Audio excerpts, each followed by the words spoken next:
Coming up on One Detroit, it's all about jazz. We'll preview the annual Detroit Jazz Festival taking place this weekend. Plus, this year's Jazz Festival poster artist talks about the inspiration behind her design. Also ahead, a conversation with the artist-in-residence, drummer and hip-hop producer, Kareem Riggins. Plus, a performance by the Detroit native. And we'll tell you what else is happening in Metro Detroit over the holiday weekend. It's all coming up next on One Detroit. From Delta Faucets to Behr Paint, Masco Corporation is proud to deliver products that enhance the way consumers all over the world experience and enjoy their living spaces. Masco, serving Michigan communities since 1929. Support for this program is provided by the Cynthia and Edsel Ford Fund for Journalism at Detroit Public TV. The DTE Foundation is a proud sponsor of Detroit Public TV, among the state's largest foundations committed to Michigan-focused giving. We support organizations that are doing exceptional work in our state. Visit dtefoundation.com to learn more. Nissan Foundation and viewers like you.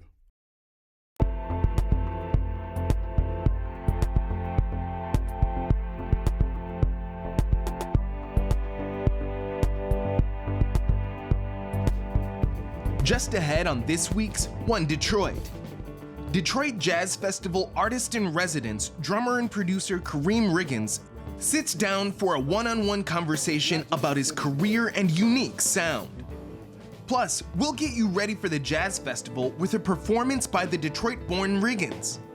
And Cecilia Sharp and Dave Wagner of 90.9 WRCJ have some more ideas on what you can do in Metro Detroit over the long holiday weekend. But we'll start with a preview of one of the biggest Labor Day traditions in Detroit. The 44th annual Detroit Jazz Festival will bring thousands of music lovers downtown to enjoy some of the best jazz artists in the world, from September 1st through the 4th. One Detroit contributor and American Black Journal host Stephen Henderson got a preview from the Detroit Jazz Festival Foundation president Chris Collins, and a look at this year's official poster by artist Brittini Ward.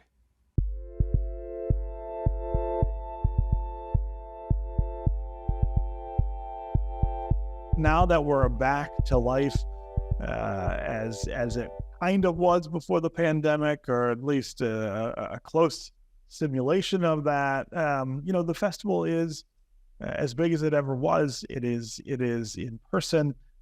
It is this incredible institution and marker in Detroit. The hair stands up on the back of my neck when I think about Jazz Fest every year. Oh, thanks, Stephen. 44th year this year. What an amazing tradition of the city, and a tradition that's so connected. The art is so connected to our citizenry and reflects in the visual arts and the narrative arts and everything else. It really speaks to us all, and it's a joyous time. It's a time to celebrate and to come together and meet new people and hear some music from some of the most significant creative artists in the field right now. So I'm equally thrilled, and thank you for your ongoing support and enthusiasm. I just want to have you talk just a little about the rest of this year and the festival. What's going on, the people that we have coming, the people who we are featuring who are already part of Detroit and the Detroit music scene. But let's start with Kareem Riggins, this year's artist in residence. Yeah, it's a wonderful thing. Kareem Riggins, we've talked for a number of years about this, and of course he's been involved along the way in a number of our year-round educational and outreach programs throughout the years, and no doubt this year he was as well. And like so many things, you'll see the culmination of his work at the Detroit Jazz Festival, like so many other year-round Detroit Jazz Fest Foundation projects. So, he brings something new, as you'll see through the entire festival lineup. We're always looking for artists that are bringing something new to the genre and the art and the dimensions of evolution that the art is going through. And Kareem brings something special. This highly respected drummer in the jazz world by all accounts. And then he has this whole other life in the hip hop and electronic music scene. He has a new label that's under his name coming out, and it represents someone who can truly bring together artistically these two worlds in a way no one's been quite able to do before. And he'll be doing that over 3 different performances throughout the festival. It's going to send a whole new trajectory, and I'm sure cause a lot of talk. Yeah. Brittany Ward, I want to bring you into the conversation now, and that's because we want to talk about this year's Jazz Fest poster, and you are the poster artist for that. It really is a stunning work of art, but it also, each year I say this as well, it really does capture the sense of who we are as Detroiters and the fact that this is the Detroit Jazz Festival. But Brittany, talk about how you came up with the imagery and the idea that you have in this year's poster.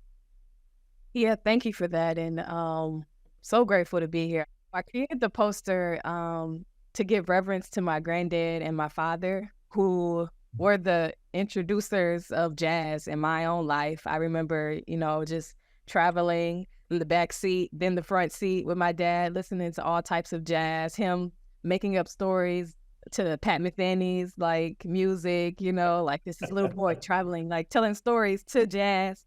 My granddad and his da da da da da, like going downtown.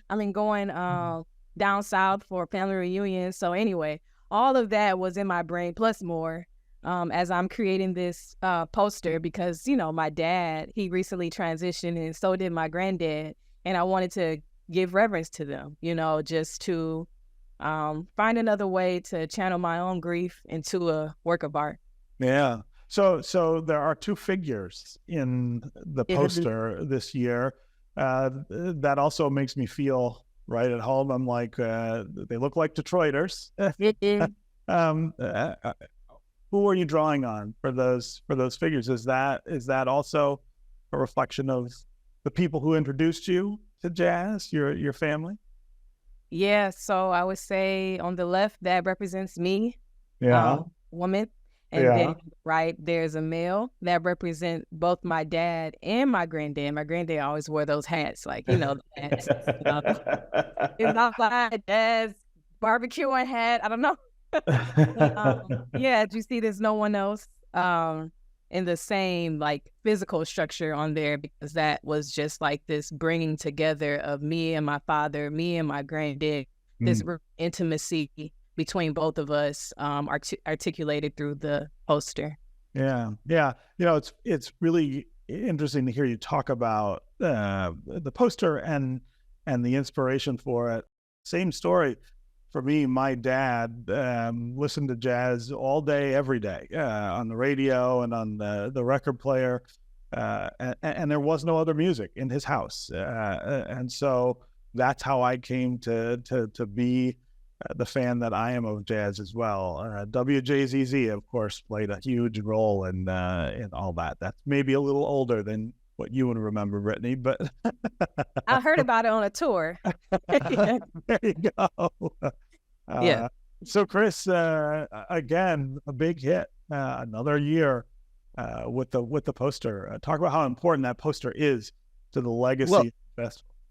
I was immediately touched. We had an open call for artists, as we've done in the past, and I was immediately touched by the emotion and sentimentality that was represented, and these 2 figures that are alone, but at a major jazz festival, hundreds of thousands of people, and yet their sphere of existence is quite intimate between the 2 of them, and it speaks to something artists and patrons go through in jazz, which is this passing on of the language and the stories and the history of this music. And Brittany captured that so beautifully in such a personal way, and yet in a way, as you said, that touches all of us. It was my father and his old record collection and talking about, Art Blakey and Coleman Hawkins that got me hooked. And before I knew it, I was begging to buy a saxophone and try to copy those records, And you'll get a sense of that throughout the festival as a patron and the artists on the stage. We talked about Kareem, but the mix of artists this year: Samara Joy, NEA Jazz Masters Series. 3 of the 4 NEA Jazz Masters this year are from Detroit. Kenny Garrett and Louis Hayes, and they'll all be with us at the festival with the John Schofield, Dee Dee Bridgewater, Jason Moran, Daniela Perez. It goes on and on. We have some wonderful women leaders, Miho Hazama, Melissa Aldana, Alexa Tarantino, Linda Mao. These are up and coming, important musicians in the jazz world. And then we have all our Detroiters, that it lives in the world that Brittany lives in, where it's about a family experience, a community experience. Our trip to Gretchen Valade on opening night, one of the most important figures, a great angel of jazz here, that'll feature a bunch of Detroiters and national artists all together to pay tribute to her. And then also we have the Detroit Piano Legacy Tribute, with the passing of Barry 2 years ago. It was quite emotional for all of us, but we wanted to prepare, do something special. So throughout the festival, you'll see performances by current Detroit pianists celebrating the continuation of that legacy, along with artists that knew and others in a very particular way. So a lot of Detroit presence, right up to our artist in residence, who's a Detroit native, and of course, Brittany, who has captured so beautifully the message of jazz, the message of Detroit, and the message of the Detroit Jazz Festival. Now, more on this year's Detroit Jazz Festival artist in residence, Detroit native Kareem Riggins. He has spent the year taking part in educational and community engagement activities. He also hosted a masterclass for university and high school students on the campus of Wayne State University. That's where contributor John Penny, host of Jazz Fest Detroit on 90.9 WRCJ, caught up with Riggins to talk about his music and his role as artist in residence for his hometown jazz festival.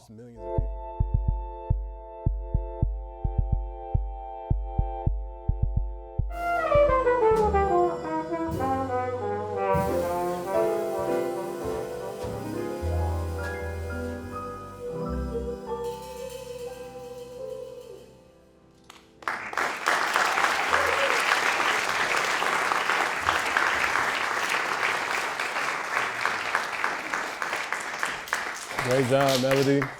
Great job. One thing I will say about this is I learned from playing with Ray Brown, when you don't know it, when in doubt, lay out.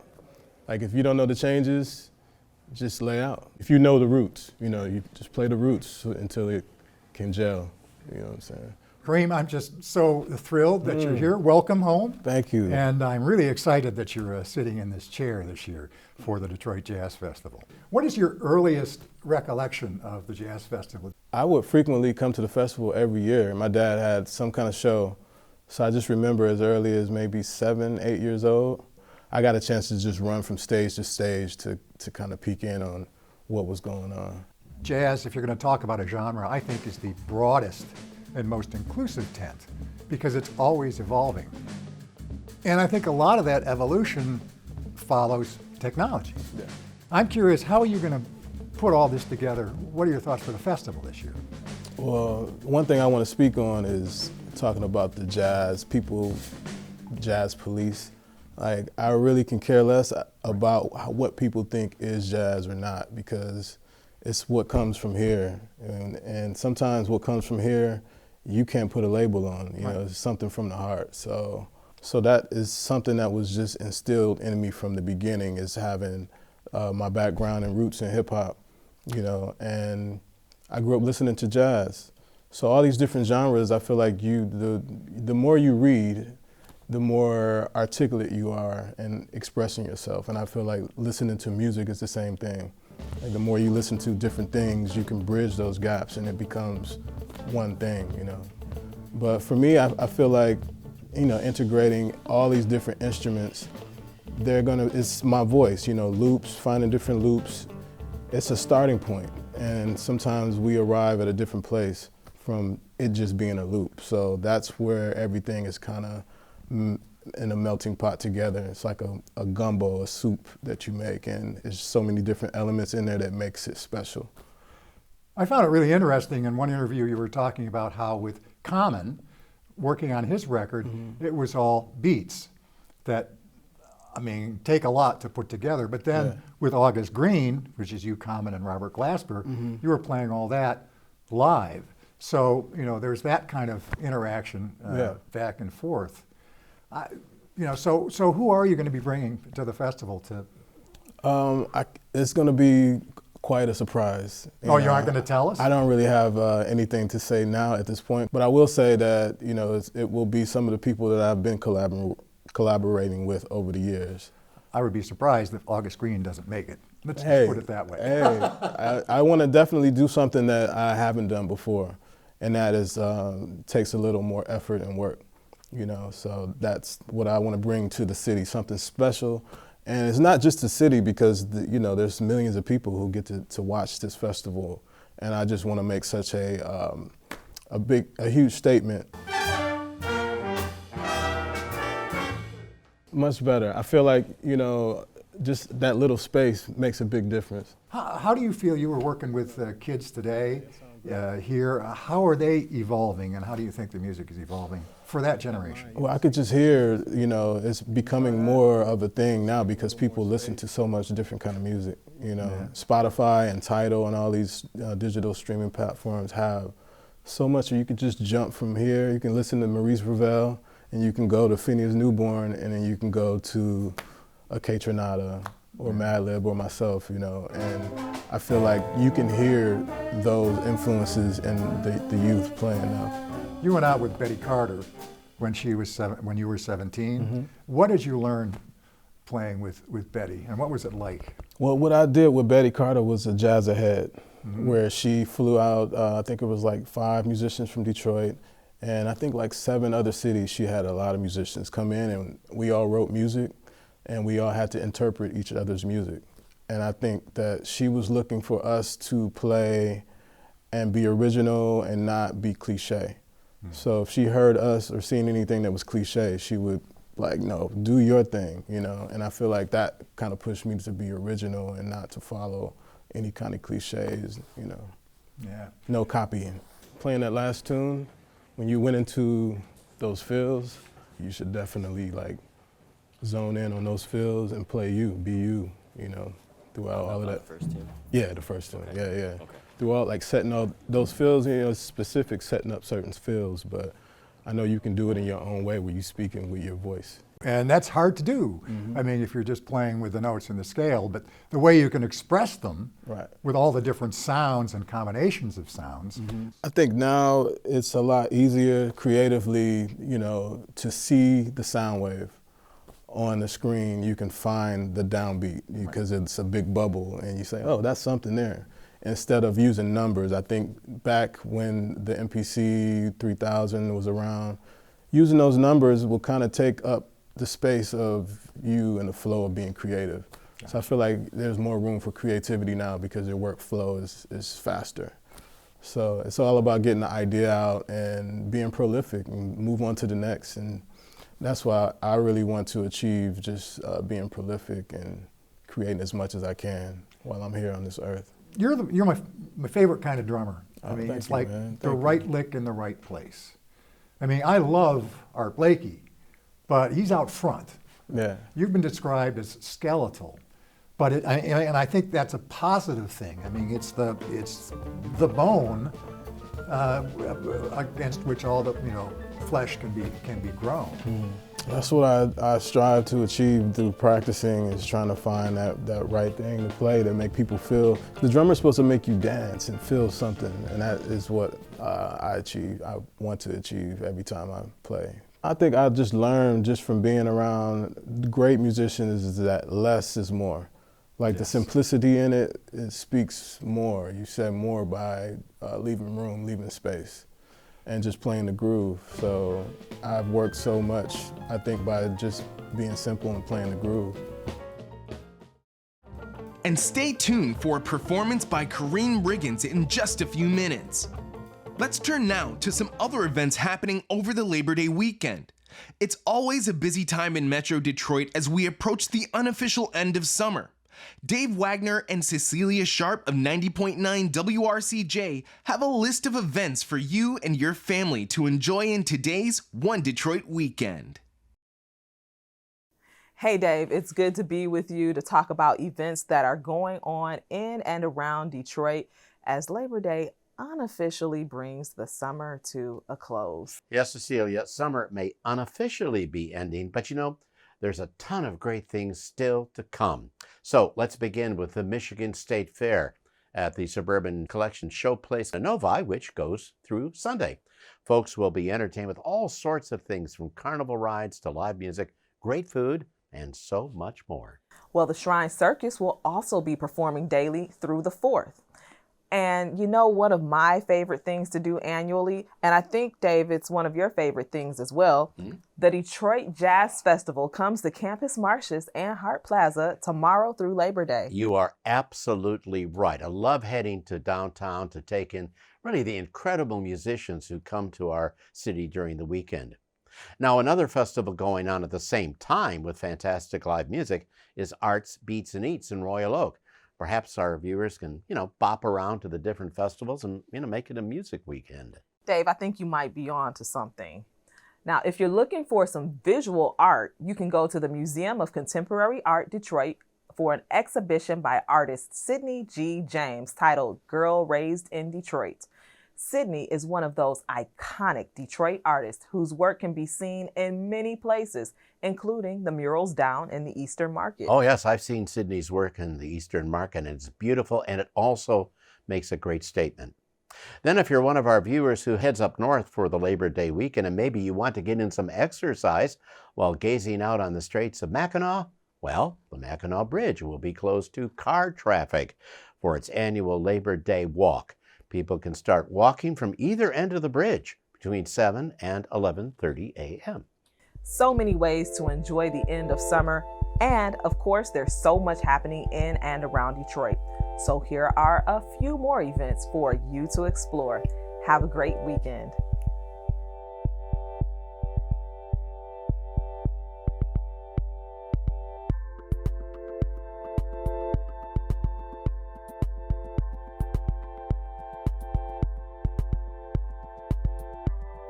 That will do it for this week's One Detroit. Thanks for watching. We're going to leave you now with a performance by the Detroit Jazz Festival's 2023 Artist in Residence, Kareem Riggins and his band, during a preview event earlier this year.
From Delta faucets to Behr paint, Masco Corporation is proud to deliver products that enhance the way consumers all over the world experience and enjoy their living spaces.